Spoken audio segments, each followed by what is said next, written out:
কি খবর বন্ধুগণ? আশা করি আজকে ভালো আছো। এই কথাটা আমি এখন উজ্জ্ব রাখছি, কারণ যে সমস্ত আমার ভাই বোনেরা পিএসসি বা ডাব্লিউবিসিএস কে স্বপ্ন দেখে এগিয়ে যাচ্ছিল, তাদের জন্য লাস্ট 7-8 মাস কখনো ভালো আছো এটা আমি বলতে পারি না। তাদেরকে অনেক কিছু কারণে যে জিনিসগুলো বছরেরটা বছরে হওয়ার কথা সেটা হচ্ছে না, পেন্ডিং অবস্থায় পড়ে আছে। না কোনো নতুন নোটিফিকেশন বেরোচ্ছে, না যেগুলো বেরিয়েছিল তার কোনো সঠিক আপডেট আছে। এবং সত্যি কথা বলতে, যারা নিজেদের সিভিল সার্ভেন্ট বা পশ্চিমবঙ্গ সরকারের সব থেকে অসাধারণ চাকরি, সেই জায়গায় নিজেকে ইমাজিন করেছিলে, সেই জায়গায় নিজেকে দেখতে চেয়েছিলে, সেটা ভাই কোথাও না কোথাও সেই স্বপ্নটা, সেই যাত্রাটা ফিকে হতে হতে আসছে। কারণ এই ফ্রাস্ট্রেশনটা আমি কিছুটা হলেও তোমাদের আমি বুঝতে পারছি। হ্যাঁ, আমি যদি বলি তোমাদের সবকিছু আমি বুঝতে পেরেছি ভাই, একদম আমি ফিল করতে পারছি, সেটা মিথ্যে কথা হবে।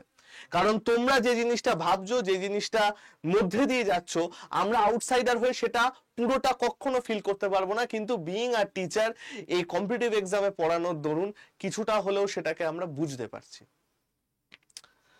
এখন ব্যাপারটা হচ্ছে ভাই, দেখো যে আমাদের এই যে একটা বিচ্ছিরি জিনিসপত্র চলে এসছে, দেখো আমি একটু জাস্ট কয়েকটা আপডেট দিয়ে দিই। 27287 আমাদের যেটা ওবিসি কেসের যে মেন জিনিস, সেটা আস্তে আস্তে পেছোতে পেছোতে 18-3 চলে গেছে। তাও আমরা জানি না এই দিনে কিছুটা ঠিক হবে কিনা। কেন জানি না স্যার? কারণ আমরা আশা করেছিলাম 31শে জানুয়ারি, যখন আরেকটা কেসের সেম ওবিসি রিলেটেড আরেকটা কেস ছিল, সেই কেসটা যখন খারিজ করে দিল সুপ্রিম কোর্ট, এবং সেইখানেও মাননীয় বিচারপতি যারা ছিলেন, এখানেও সেম জাস্টিস বি আর গ্যাভল্যান্ড এবং জাস্টিস আগস্টিন জর্জ, ওনারাই এখানে বিচারপতি ছিলেন, এবং তারা যেহেতু খারিজ করে দিয়েছিল, আমরা ভেবেছিলাম 18-2 তারিখে আমাদের ওবিসি কেসটা সম্পূর্ণভাবে মিটে যাবে। বাট না, শেষ হয়ে গেল সেই আশা। আবার সেটা চলে গেল হচ্ছে মার্চ মাসে। এবার গল্পটা হচ্ছে, এই যে অসভ্যতম কথাটাই আমি ইউজ করলাম, করা হচ্ছে এটা নিয়ে, এটাতে কার দোষ বা কি হতে পারে? দেখো, যখনই আমাদের কোনো নোটিফিকেশন বা কিছু আসে, খেয়াল করে দেখবে সেখানে কিছু রিজার্ভেশন থাকে। ইউআর ক্যাটাগরি মানে general, SC category, ST category, OBC A, OBC B, স্টেটের জন্য, সেন্ট্রালের জন্য দুটোই সেম, স্টেটের জন্য দুটো আলাদা। এবং এই রিজার্ভেশনের কিছু পার্সেন্টেজ থাকে, যাকে বলা হয় রোস্টার বা রিজার্ভেশন পার্সেন্টেজ। এই যে 2010-এর পরে যে 12 লাখ সার্টিফিকেটের কথা এখানে বলা হচ্ছে, 77টা কমিউনিটি, যদি সেটা সত্যি খারিজ হয়, সেটা যদি ক্যান্সেল হয়, তাহলে এই রিজার্ভেশন লিস্টে একটা বিশাল বড় চেঞ্জ আসতে চলেছে। কারণ বুঝতেই পারছো, তাহলে এই রিজার্ভেশন লিস্টে আমাদের অনেকটা আপডেট হয়ে যাবে। তোমরা বলে স্যার 2010-এর আগের গুলো তো থাকবে, মানছি, বাট তাও 2010-এর পরে যে হিউজ অ্যাপ্লিকেন্টস, সেইটা তো কিছুটা হলেও কমবে, ওভারঅল ওবিসিদের সংখ্যা কমবে, সমস্ত কিছু কমবে। সেই রিসপেক্টে আমাদের রিজার্ভেশন লিস্ট নতুন করে বার করতে হবে। সেই ব্যাপারগুলো তো আছে, যে টোটাল এতগুলো পদ থাকলে তার রেসপেক্টে এত জনসংখ্যা, তাহলে এই এই রিজার্ভেশন লিস্ট, এই যে পুরো আপডেটটা আছে, যার জন্য আমাদের নতুন মানে যে কোনো পরীক্ষার নিয়োগ বন্ধ আছে, সেটা কলকাতা পুলিশ হোক, সেটা পিএসসি হোক, সেটা যা খুশি হোক। এখন তোমরা বলবে স্যার আপনি এরকম সপক্ষে কথা বলছেন। না, আমি একদমই সপক্ষে কথা বলছি না, আমি তোমাদের থেকেও বেশি ফ্রাস্ট্রেটেড। কেন? কারণ বুঝতেই পারছো যে আমরা কম্পিটিটিভ এক্সামের জন্য পড়াই। যদি এক্সামই না হয়, তাহলে আমরা সাকসেস দেবো কোত্থেকে? আমাদের তো সাকসেস দেওয়ার জন্য পরীক্ষায় বসতে হবে। এবং যদি সাকসেসফুল কোনো ক্যান্ডিডেট না থাকে, তাহলে কেন আগামী প্রজন্ম আমাদের কাছে আসবে? আমি একদম পিওর সত্যি কথা বলছি, আমি কোন রকম হেভি ইয়েতে কথা বলছি না, আমি পিওর সত্যি কথা বলছি। কেন আসবে? তো তার জন্য আমরাও ফ্রাস্ট্রেটেড। এবং এই যে সার্টিফিকেট গুলো, এটা কাদের? জুন মাস, লাস্ট ইয়ারের জুন মাস, আমি অ্যাকচুয়াল তারিখটা ভুলে গেছি, সেই জুন মাসের আগে পর্যন্ত যে কটা নোটিফিকেশন বেরিয়েছিল, সেই নোটিফিকেশনে এর কোনো কার্যকারী হবে না। তারপরে যে কোনো নোটিফিকেশন বেরিয়েছে, তাতে এই রুলটা কার্যকারী হবে। বোঝা গেল? এবার গল্পটা হচ্ছে যে স্যার এই যে গল্পটা হয়েছে তাহলে আমরা এবার কি করব? আমাদের সামনে না কোনো আপডেট আছে না কোনো কিছু আছে। দেখো খুব লজিক্যালি আমি দুটো কথা এখানে বলবো। কথা নাম্বার 1, আমাদের সামনে আছে কি ভাই? ভোট। ঠিক ভাই? তোমরা বলবে হ্যাঁ স্যার, আমাদের সামনে আছে ভোট, এবং যেহেতু আমাদের এখানে ভোট আছে, তোমরা জানোই ভোট আছে মানে আমাদের পরীক্ষা হবে এটা নিশ্চিত। কারণ ভোটের সময় যদি পরীক্ষা না হয় আর কবে পরীক্ষা হবে? এবং পিএসসি যে ক্যালেন্ডারটা আউট করেছিল, পিএসসির ক্যালেন্ডার অনুযায়ী ডাব্লিউবিসিএস এর ফর্ম ফিল আপটা স্টার্ট হবে হচ্ছে এপ্রিল, এক্সাম হবে হচ্ছে সেপ্টেম্বর। যদি মার্চ মাসে ওবিসি কেস মিটেও যায় তাহলেও এপ্রিলে ফর্ম ফিল আপ করাটা একটু কিন্তু চাপের ভাই গভর্নমেন্টের পক্ষে, কারণ পুরো সমস্ত কিছু আপডেট করতে হবে। যদি এক্সামিনেশনের মান্থটা নাও চেঞ্জ হয়, এইটা চেঞ্জ হয়ে যাওয়ার সমূহ সম্ভাবনা আছে। এবার ব্যাপারটা হচ্ছে যে স্যার এইটা যদি চেঞ্জ হয়, এখন আমাদের সামনে এতগুলো নতুন আপডেট আসছে, যদি এক্সাম আমাদের সেপ্টেম্বরে হয়, ফার্স্ট অফ অল তো এটা হচ্ছে আমাদের লাস্ট এমসিকিউ। লাস্ট এমসিকিউ আমি যদি এটাই না পাই তাহলে নেক্সট বার আমি কি করব? নেক্সট বার কি স্যার ইউপিএসসি প্যাটার্ন হয়ে যাবে? আমরা জবে নোটিফিকেশন আসবে তবেই দেখতে পাবো যে হ্যাঁ নেক্সট বারে কি প্যাটার্ন আসছে না আসছে পুরো ডিটেলসে। এবার হ্যাঁ, এইটা লাস্ট এমসিকিউ তো ভাই মরণ কামড় তো তোমাকে দিতেই হবে, কিচ্ছু করার নেই। যদি তোমরা বলো যে হ্যাঁ আমরা কি করব না করব, এই খারাপ অবস্থা সব মানছি ভাই, আমি তোমাদের একটা কথাও ফেলছি না, বাট তুমি আমাকে অ্যান্সার দাও যে আমরা কি করতে পারি। স্যার আন্দোলন করতে হবে, এই হবে সেই হবে, কোনো লাভ আছে? আমরা করবো 100 বার আন্দোলন করবো। আড্ডা 24/7 বেঙ্গলি সবসময় আন্দোলনের সপক্ষে করেওছে। কিন্তু আমাকে একটা কথা বলো, যদি আমাদের উপর মহল সরকার না চায়, কোনো তো লাভ নেই, সমস্ত কিছু ক্ষমতা ওদের হাতে। তো আমাদের পড়াশোনা আর ওয়েট করা ছাড়া কোনো উপায় নেই। মাঝখান থেকে কি হবে? বয়স বেড়ে যাবে, কিন্তু আমাদের হাতে তো কোনো উপায় নেই, ব্যাড লাক আমাদের এটা।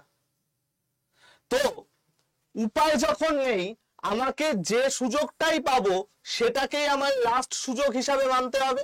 কারণ এর পরে আবার 2025-এর এক্সাম কবে হবে সেটা মানে তোমার ডেসক্রিপটিভ মোডে হবে না কি হবে কি আমরা কিচ্ছু জানি না, এটা কি আমাদের লাস্ট সুযোগ মানতে হবে?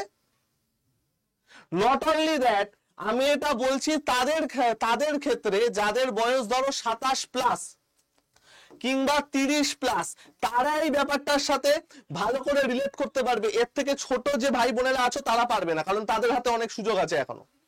তারা এখন সেন্ট্রাল গভর্নমেন্টের দিকে যাও, অন্য জায়গায় যাও, ঠিক আছে, বাট এই জায়গাটাই ওরা অনেক বেটার ভাবে বুঝতে পারবে। তো ভাই তোমরা কতটা কি করবে? তোমাদের তো কিছু একটা করতে হবে রে ভাই। আর আমাদের মধ্যবিত্ত যে ফ্যামিলির ছেলেরা আছো, তারা পড়াশুনো চাকরি পাওয়া ছাড়া আর সেকেন্ড কোনো অপশন এই মুহূর্তে ভাবা সম্ভব নয়, সবাই জানি। তো ভাই আমাদের একটা কাজই করতে হবে, এই যে গল্পটা আছে এটাকে মরণ কামড় দিতে হবে।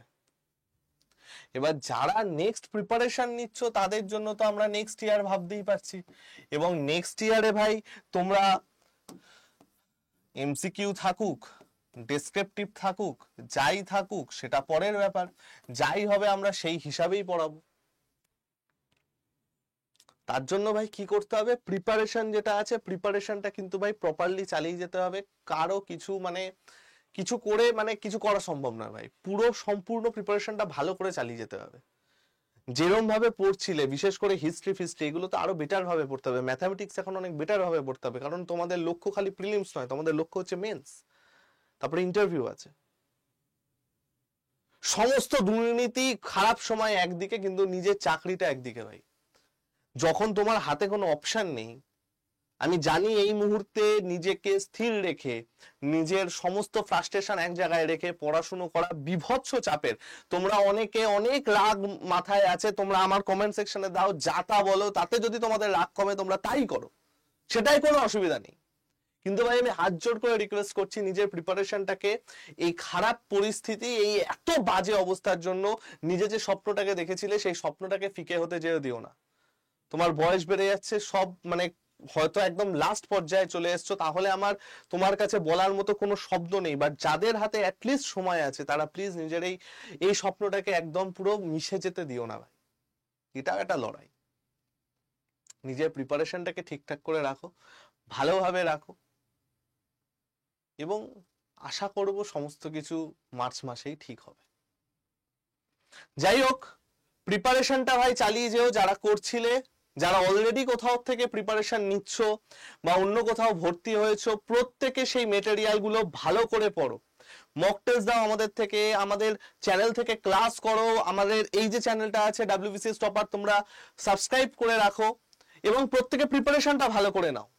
এবং যদি কেউ ভাবো যে না স্যার আমার একটা বেসিক থেকে প্রিপারেশন সত্যি চাই, এখনো যদি কেউ পিএসসির পেছনে থাকো এবং বলো যে না আমার একটা প্রিপারেশন চাই, আমার একটা চাকরি দরকার এবং আমার সিভিল সার্ভিসই দরকার, তাহলে ভাই আমি বলবো যে কারেন্ট সিনারিওতে এর থেকে ভালো এখন কোনো প্রিপারেশন জায়গা নেই। যদি অনলাইন চাও, আমি অফলাইনের জন্য বলছি না, যদি অনলাইন চাও। আর এমনিতেও WBCS মহাপ্যাক তোমরা যারা আমাদের ক্লাস করেছো বা যারা ছিলে তোমরা সবাই জানো WBCS মহাপ্যাক কতটা ভালো একটা ব্যাচ, এবং এইখানে প্রি মেন্স ইন্টারভিউ সমস্ত কিছুর গাইডেন্স দেওয়া হয়।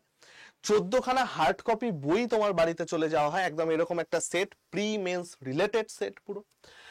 234টা মক টেস্ট দেওয়া হয়, 1350টা ক্লাস দেওয়া হয়, এবং এটার দুটো তোমরা নিতে পারো, একটা 12+12, একটা 18+18, দুটোর দাম দুরকম হয়। এবং WBCS মহাপ্যাক আমাদের এন্ড হয়ে যাচ্ছে। আমরা এই মহাপ্যাক মানে মহাপ্যাক টাইপের জিনিসপত্র আনাতে এবার একটু দেখতে পাচ্ছি যে এতে সত্যি কথা বলতে স্টুডেন্টদের দিক থেকেও একটা চাপ হয়ে যায় যে এতগুলো ব্যাচ ফ্রিতে অ্যাড হতে হতে হতে হতে থাকছে। WBCS মহাপ্যাক মানে তুমি একবার যদি মহাপ্যাক কেনো, এরপরে আমাদের যত দামি WBCS এর ব্যাচ আসুক না কেন, যদি এর থেকেও দামি হয় মানে 8000-এর দামি হয়, সেটাও তোমার ওখানে বাই ডিফল্ট ফ্রিতে অ্যাড হবেই, কোনো মেটেরিয়াল মক টেস্ট যা খুশি। কারণ এইখানে দেখো এতগুলো জিনিসের ক্লাস এখানে আছে, দেখো এতগুলো টপিক এখানে কভার করা হয়, যে কটা জিনিস আছে সব কটা জিনিস এখানে কভার করা হয়। এ দেখো সব কটা ব্যাচ, যা যা এখানে ব্যাচ থাকে WBCS রিলেটেড সবকিছু এখানে ফ্রিতে অ্যাড হয়। পরীক্ষার আগে প্র্যাকটিস ব্যাচ থেকে শুরু করে ডিটেলস এর ব্যাচ সব। তো এটা স্টুডেন্টরা একটু কনফিউজ হয়ে পড়তো, সেই জন্য আমরা WBCS মহাপ্যাক এবার তুলে দিচ্ছি। তো যদি কেউ নিতে চাও 7208-46997 হাই লিখে পাঠিও, একবার কথা বলে নিও, তারপরে নিও যদি কেউ নিতে চাও। এবার তোমরা বলবে স্যার আমি যদি এই বছর না পাই, আপনারা তুলে দিচ্ছেন নেক্সট বছর কি যে ডেসক্রিপটিভের পরীক্ষা আসবে সেটা হবে? হ্যাঁ ভাই, ডেসক্রিপটিভের যে ফার্স্ট পেপার হবে বা প্রথম যে পরীক্ষাটা হবে, সেই প্রথম ব্যাচটা আমরা এইখানে যারা নেবে তাদেরকে দিয়ে দেবো, তারপর থেকে আর দেবো না, বাট এই প্রথম ব্যাচটা আমরা এটাই দিয়ে দেবো। তাই মার্চ মাসে আমাদের WBCS মহাপ্যাকটা উঠে যাচ্ছে, তার আগে যদি কেউ নিতে চাও নিয়ে নিতে পারো ভাই। নেয়ার জন্য ডাইরেক্ট আমার সাথে কথা বলতে পারো, যদি স্যাটিসফাই হও তারপরে নেবে, তার আগে অবশ্যই ক্লাসগুলো দেখে নেবে, তার আগে নেবে না। আর যদি কেউ ডাইরেক্ট নিতে চাও ভাই, দেখো ডাইরেক্ট কি করে নেবে আমি তোমাদের বলে দিচ্ছি।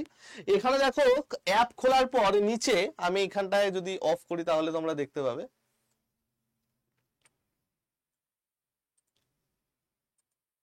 দেখো স্টোর বলে একটা অপশন পাবে নিচে, স্টোর, স্টোরে ক্লিক করো। স্টোরে ক্লিক করার পর দেখো এই যে WBCS লেখা দেখতে পাচ্ছ, এই WBCS বলে একটা লেখা পাবে, সেই WBCS এ ক্লিক করো। WBCS এ ক্লিক করার পর সবার আগে ডাবল ভ্যালিডিটি ওয়ালা WBCS মহাপ্যাক থাকবে, দেখো 106 ঘন্টা আর বাকি ক্লোজ হতে। এই যে 106 ঘন্টা বাকি আর ক্লোজ হতে, তো তোমরা এখানে ঢুকতে পারো।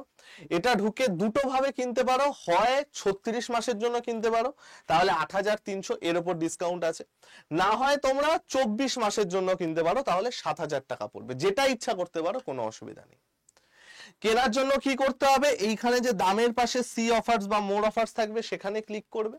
ক্লিক করার পর দেখবে এখানে এন্টার কুপন কোড আছে, সেখানে দেবে হচ্ছে Y349। এই ম্যাজিক্যাল জিনিসটা দিয়ে এই যে বক্সটা আছে ভেতরে যে অ্যাপ্লাইটা আছে সেটা অ্যাপ্লাই করবে।